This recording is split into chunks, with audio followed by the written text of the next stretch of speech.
Queria, enfim, começar por agradecer ao Núcleo Dinamizador, é um gosto estar aqui hoje. Portanto, agradeço ao Dr. Hélio Pereira, ao Dr. João Marcelo Caetano e ao Dr. Rui Pinto, que não estou a ver, mas há de estar... peço desculpa, Rui. Caros amigos, venho hoje apresentar-vos aqui uma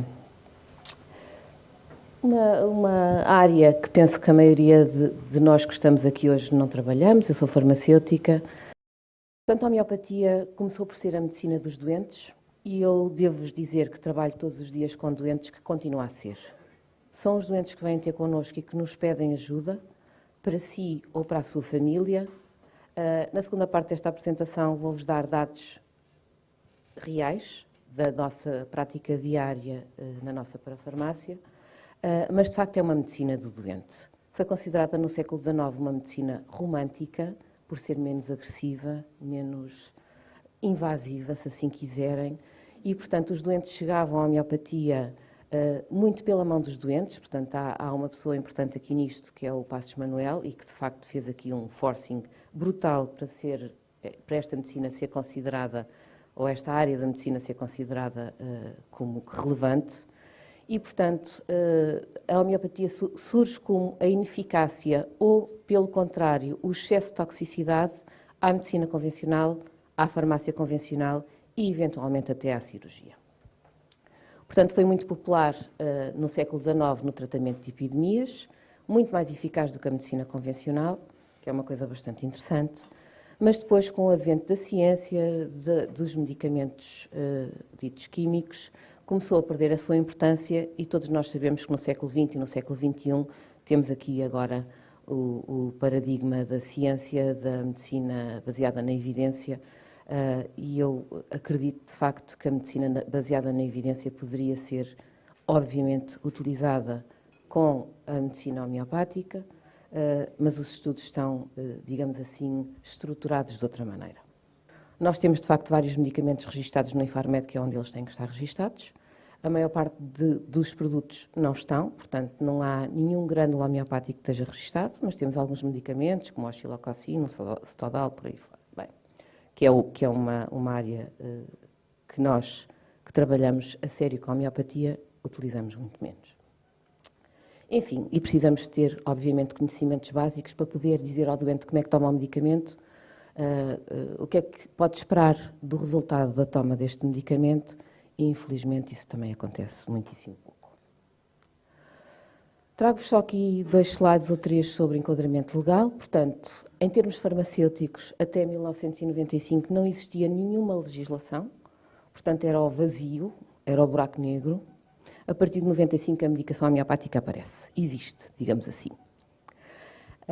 E, portanto, este decreto-lei finalmente regula a introdução no mercado, o fabrico, distribuição, publicidade, rotulagem do medicamento homeopático, que foi, de facto, assim, um marco na área farmacêutica muitíssimo importante, e define 2 coisas que quem trabalha nesta área há muito tempo lembra-se, que era, primeiro, houve a distinção entre medicamento homeopático e produto farmacêutico homeopático, e isso acabou com a Lei 176/2006, em que, no mesmo artigo, é definido medicamento e medicamento homeopático. Portanto, em termos de legislação, também um bocadinho aqui na continuação do que o Rui apresentou, a legislação existe.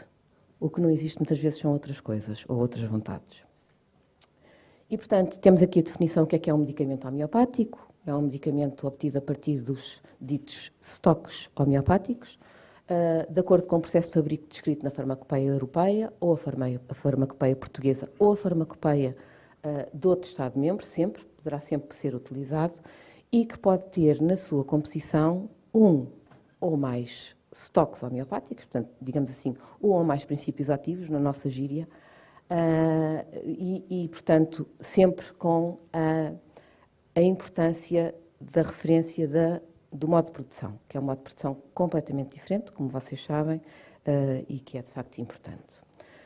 Estes medicamentos, ao contrário de todos os outros produtos, podem ter indicações terapêuticas, portanto, de facto, se vocês pegarem numa embalagem de oxilococcino, vão ver que diz lá estados gripais, portanto isto é uma indicação terapêutica, e é sujeito a farmacovigilância. O que é que isto significa?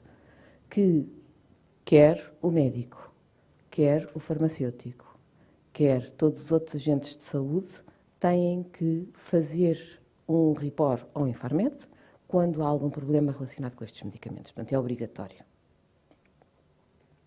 Também penso que nunca aconteceu, mas pronto. Em relação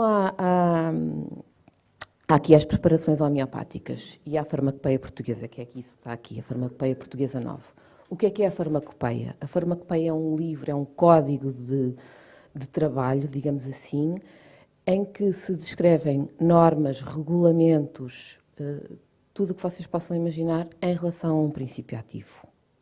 E, portanto, esta farmacopeia portuguesa define várias coisas e, se vocês pegarem nelas, estão lá escritos aquilo que vamos aqui ver. Portanto, só para terem conhecimento que, de facto, a homeopatia não está no céu, não é? E os outros medicamentos estão na terra? Não. Existem, de facto, normas que estão aprovadas e que existem em Portugal. Quando não existem em Portugal, existem na farmacopeia europeia. E, portanto, temos aqui que as preparações homeopáticas, o que é que são? A sua definição, portanto, são obtidas a partir de substâncias elementares, segundo sempre um processo homeopático definido, que é explicado, e é designada pelo nome latino da substância que é utilizada, seguido da sua diluição. Por exemplo, a planta noz vómica é descrita, como todos nós sabemos, como nux vómica, com a diluição a seguir, CH, DH, o que for. Estão também descritas as matérias-primas que podem ser utilizadas e, portanto, origem vegetal, química, mineral ou animal. Importante aqui que estas matérias-primas não podem conter agentes patogénicos e daqui decorre aquilo que nós sabemos e o problema com nós outros, não é? E que nos tira muitas vezes do arsenal terapêutico medicamentos que nos fariam muita falta.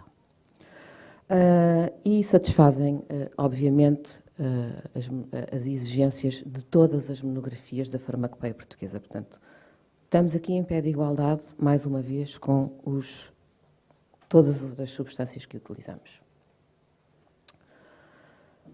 Prometo, estou mesmo a acabar esta parte mais diferente. O que é que são matérias-primas e porquê é que eu trouxe isto para aqui?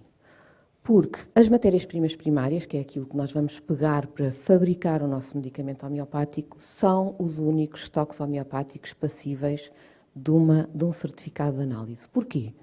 Porque nós, a partir daqui, começamos a diluir. E, portanto, a partir daqui não é possível fazer um certificado de análise deste produto.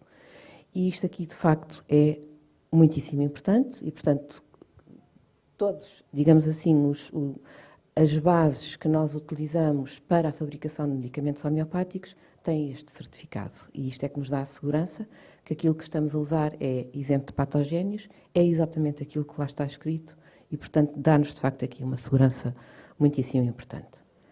Enfim, matérias-primas secundárias são aquelas que são decorrentes da diluição ou da trituração dos princípios ativos ou das substâncias elementares, dependendo se falamos de uma substância em que se pode fazer uma tintura-mãe ou uma substância que não é solúvel em solventes e, portanto, as primeiras diluições são feitas, como vocês sabem, em excipientes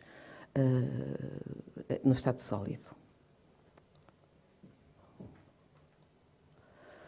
Temos aqui alguns exemplos de monografias, portanto, esta é a nossa farmacopeia 9, que rege aqui o trabalho dos farmacêuticos, e, portanto, trouxe-vos aqui a grande maior parte daquilo que temos, que é pouquíssimo, como veem, e, portanto, temos a primeira definição, o que é que são fármacos vegetais para preparações homeopáticas, como é que se fazem as tinturas-mães e, por último, os métodos de preparação, quer seja para as bases homeopáticas ou sua desconcentração. Eu se calhar podia falar sem microfone. Peço desculpa. Temos aqui 3 exemplos de preparações homeopáticas e começamos logo pela primeira, que é a ERA para preparações homeopáticas. Como vocês sabem, a gente não usa ERA, usa somagro venenoso. Portanto, começa logo por aqui a asneira. Não vou fazer assim mais comentários porque parece mal, mas de facto aquilo que está aqui descrito é o somagro venenoso ou o rouge toxicodendro. Depois temos a abelha doméstica e temos o cobre para preparações homeopáticas. Terminando aqui com as formas de apresentação mais comuns, portanto, dentro da homeopatia usamos fundamentalmente duas formas de apresentação que não são usadas nos medicamentos ditos químicos. Nós não usamos grânulos nem glóbulos, com pouquíssimas exceções, na medicina, digamos assim, mais convencional, se assim quisermos. Todos os outros nós temos, seja em que medicamento for. Agora, de facto, aqui a importância é sempre o modo da toma, não é? Que é isso que tem que ser sempre referido e que aquilo que eu tenho visto dos meus colegas é que muitas vezes não sabem como é que o medicamento tem que ser tomado e não conseguem dar essa informação ao doente, que é absolutamente essencial. Bem, vamos agora aqui à nossa prática. Trouxe-vos aqui os nossos números, portanto, tal como eu vos disse, nós temos enfim, um espaço de saúde que está aberto há 20 anos. Trouxe-vos aqui dados de medicamentos unitários e não de compostos, portanto, temos que ter a consciência que faltam aqui os produtos da IL, os produtos da Recveg, os produtos da Céltico, está bem? E, portanto, vou-vos apresentar aqui duas coisas, rapidamente, que é as vendas ao balcão, porque isto nós conseguimos tirar em dados estatísticos, portanto, conseguimos ver quais é que são, e depois trago-vos uma análise do aconselhamento farmacêutico. O que é esta diferença? A diferença é que as vendas ao balcão são vendas que demoram 2 minutos, 3 minutos, 4 minutos, e o aconselhamento é quando os doentes nos dizem: mas não tem um bocadinho para falar comigo? Eu precisava de lhe dizer umas coisas que não queria dizer aqui à frente de toda a gente. Está bem? E então aí nós sim recebemos a pessoa num gabinete e fazemos um aconselhamento que dura mais tempo. Poderá ser 10 minutos, poderá ser 20 e, no exagero, meia hora, 1 hora. Portanto, estes são, mais uma vez, refiro, faltam aqui os medicamentos compostos e, portanto, é importante pensarmos que falta aqui o Traumil, o R1, o R14, por aí fora, mas pronto, é aquilo que temos e é aquilo que eu achei que era mais importante trazer-vos. E, portanto, nós vemos aqui, em primeiro lugar, que não é assim muito estranho, a árnica montana. Portanto, nós temos muita patologia de trauma, muita patologia de quedas, fazemos muito indicação pré-cirurgia da toma de arnica ou a seguir à cirurgia, portanto, tem também um bocadinho a ver com o nosso aconselhamento diário e, portanto, de facto, este é aqui o principal medicamento que nós temos. Isto é o número de tubos que vendemos por ano. Portanto, estas vendas são de novembro de 2021 a outubro de 2022. Portanto, são mais recentes que conseguimos. Depois temos aqui muita patologia digestiva, com nux vómica e arsénico album. Muita. Nós atendemos muitas crianças e, portanto, temos muitas viroses intestinais e usamos muito estes medicamentos para isso. Eu não fiz esta distinção em termos de diluições, mas aquilo que eu faço, penso que é aquilo que toda a gente faz, que é diluições mais baixas para uma patologia mais local, diluições mais altas para uma patologia mais sistémica, se assim quiserem. E, portanto, estes números retratam aquilo que nós fazemos ao balcão, que é uma coisa local, é uma coisa na altura, portanto, são sempre diluições baixas, digamos assim, ou quase sempre.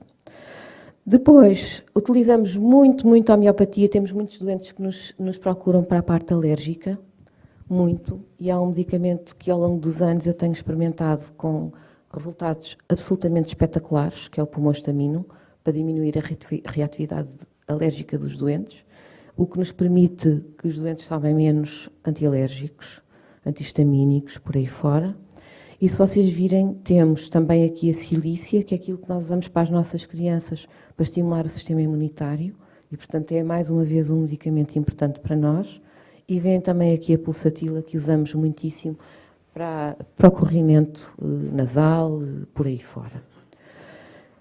Depois temos aqui a parte emocional da coisa, digamos assim, com o Gelsémio e a Ignácia Amara, portanto, ansiedade e tristeza, se assim quiserem, é um bocadinho para isso que os usamos. E aparece aqui um medicamento que para mim foi uma surpresa, que é o ferro metálico. Porquê? Nós recomendamos muito ferro metálico numa diluição baixa para ajudar a fixar o ferro. E temos muitos doentes, não só mulheres na fase fértil, mas muitos idosos que nos vêm ao balcão com as análises e nos dizem: ajude-me que a minha ferritina está pela hora da morte. Ou ajude-me porque a minha hemoglobina não está como deve ser. Eu já estou a tomar, ou não, um ferro da farmácia, ou não, mas não, isto não está a resolver, isto não está a fixar. E, portanto, nós usamos com bastante sucesso, partilho aqui convosco isto, o ferro metálico 5CH, e o resultado é extraordinário, mesmo. Portanto, resumidamente, aquilo que temos aqui, fundamentalmente, são traumatismos, problemas digestivos, stress e ansiedade, sistema imunitário, alergias, patologias ARL. Vamos ver agora só os 20 medicamentos que vendemos mais e vamos passar depois à fase do aconselhamento e vamos ver que aquilo que temos aqui é um bocadinho diferente. Portanto, quando aumentamos aqui o número de referências, portanto, olhamos para elas até aqui, depois temos tosse, inflamação, temos aqui a tuia com... a tuia nós usamos para diminuir os efeitos secundários da vacinação e, portanto, é por isso que ela está aqui. Se calhar há uns anos não estava aqui tanto, não é? Portanto, o número era mais menor. A Conit usamos aqui muito nos ataques de pânico. Não tem muito a ver com febre, tem a ver com ataques de pânico. A Belladonna sim, febre. Temos aqui mais uma vez patologia intestinal, bórax, carbovegetabilis.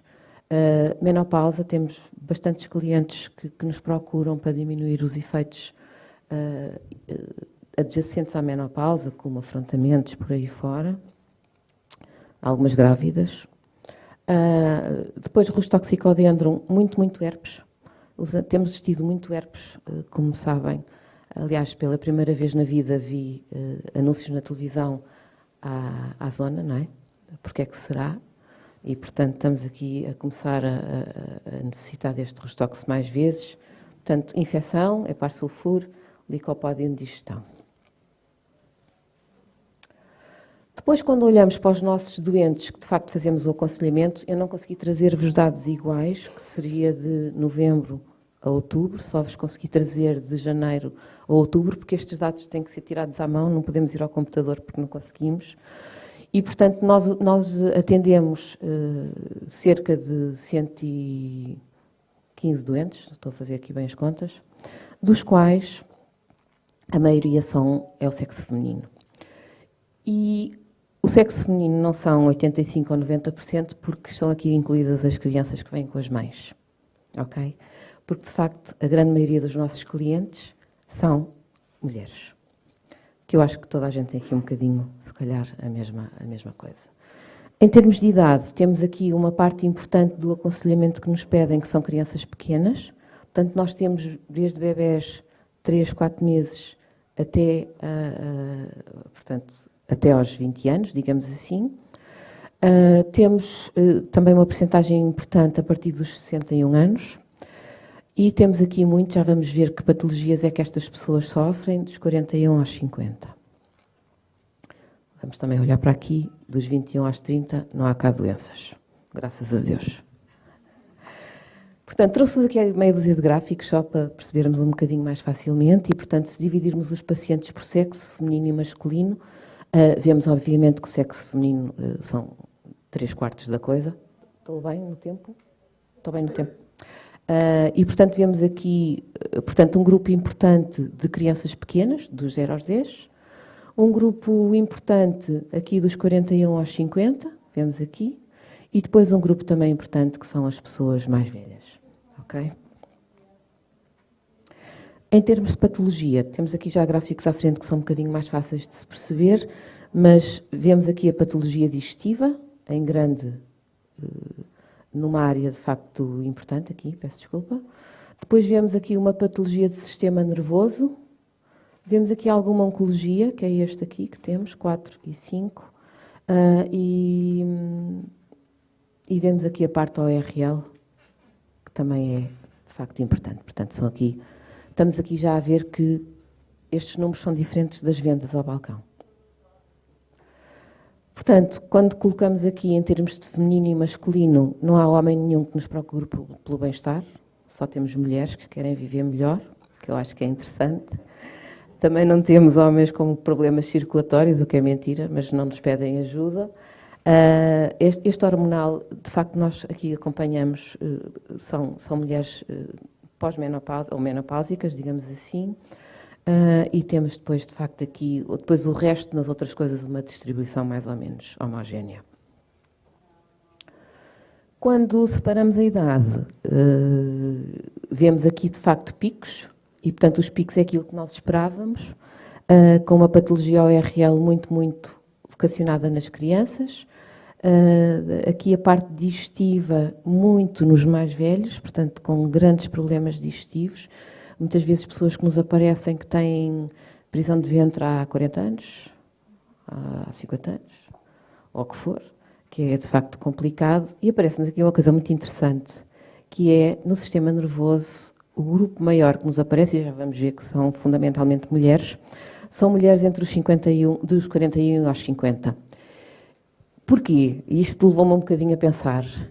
Porque eu acho que a idade em que as mulheres estão no seu pico de trabalho, digamos assim, no seu auge da sua carreira profissional, mas têm os filhos ainda relativamente pequenos e têm que fazer aquilo que eu costumo dizer, ligar o botão da supermulher, o que é complicado. E, portanto, sentem-se cansadas, sentem-se tristes, sentem-se angustiadas. E, portanto, temos, de facto, muitas mulheres, ou algumas, aqui nesta fase com a patologia do sistema nervoso. Terminava aqui, não sei se tem alguma questão. Agradeço mais uma vez a vossa presença e a vossa atenção e foi um gosto estar aqui hoje.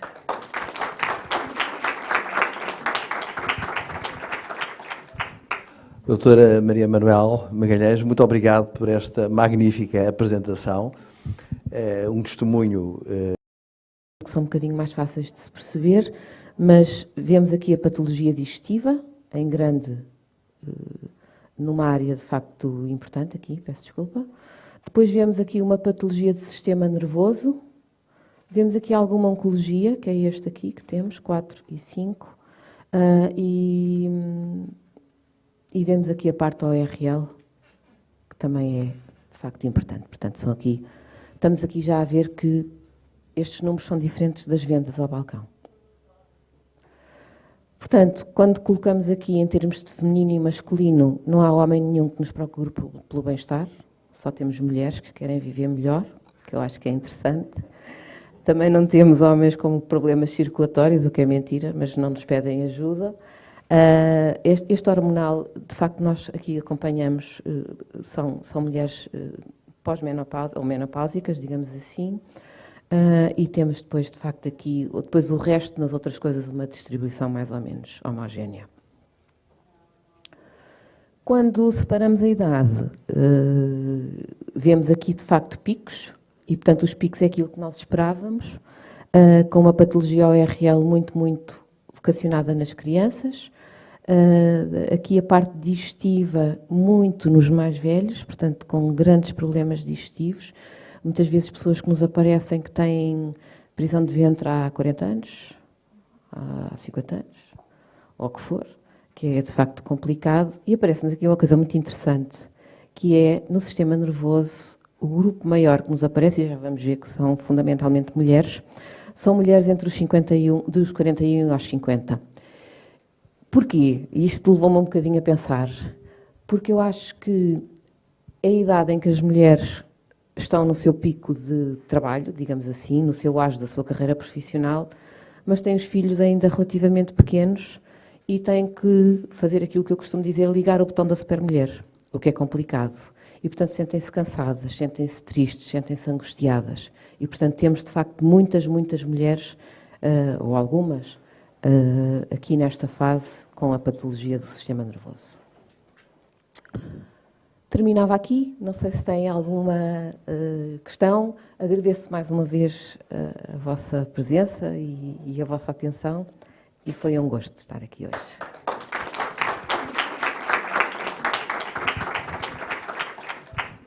Doutora Maria Manuel Magalhães, muito obrigado por esta magnífica apresentação. Um testemunho também ao vivo e bem fundamentado.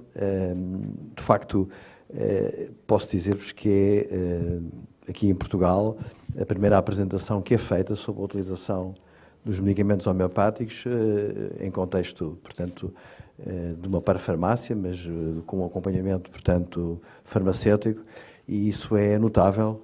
Muito obrigado por esta magnífica apresentação. Obrigada mais uma vez.